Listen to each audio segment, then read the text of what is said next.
राजनीति में अक्सर कहा जाता है कि जो चुनाव हारता है वो हाशिए पर चला जाता है, लेकिन मध्य प्रदेश की बिसात पर अगर आप सिंधिया के करीबी हैं तो हारने के बाद भी संगठन में आपका रसूख और रुतबा जो है बरकरार रहता है, कम होने नहीं दिया जाता है।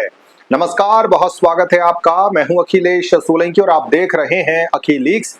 एमपी बीजेपी की नई और बहुप्रतीक्षित प्रदेश कार्य समिति का ऐलान कर दिया गया है और इस सूची का सबसे बड़ा सियासी धमाका ज्योतिरादित्य सिंधिया गुट का बरकरार दबदबा।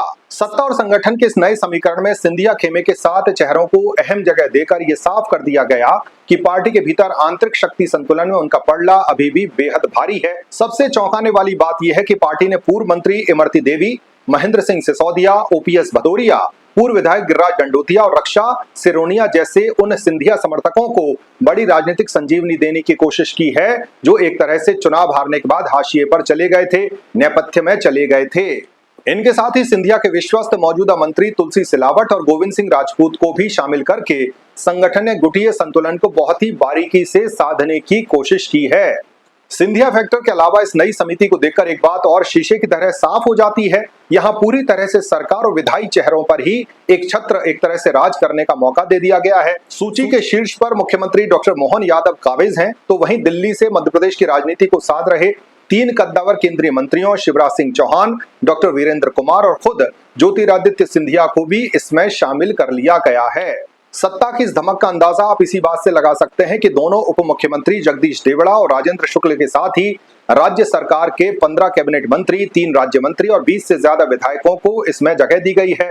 6 लोकसभा और 3 राज्यसभा सांसद भी समिति का हिस्सा बनाए गए हैं। तो ये साफ तौर पर कहा जा सकता है कि संगठन की इस नई बिसात पर सीधे तौर पर सरकार के चेहरों को ही ड्राइविंग सीट पर बैठा दिया गया है। अगर आप इस कार्य समिति की सोशल इंजीनियरिंग और सर्जरी की बात करें तो बहुत कुछ तस्वीर आपको देखने को मिलेगी। इस बार केंद्रीय गाइडलाइन का सख्ती से पालन करते हुए मुख्य सूची को पिछली बार के 164 से घटाकर 106 पर समेट दिया गया है। हालांकि उम्र दराज और 41 वरिष्ठ नेताओं को साधने के लिए स्थायी आमंत्रित सदस्यों की सूची का विस्तार किया गया है। इसमें सबसे ऐतिहासिक और चौंकाने वाला कदम है 33% महिला आरक्षण को लागू करते हुए भोपाल की बिल्किस जहां की एंट्री।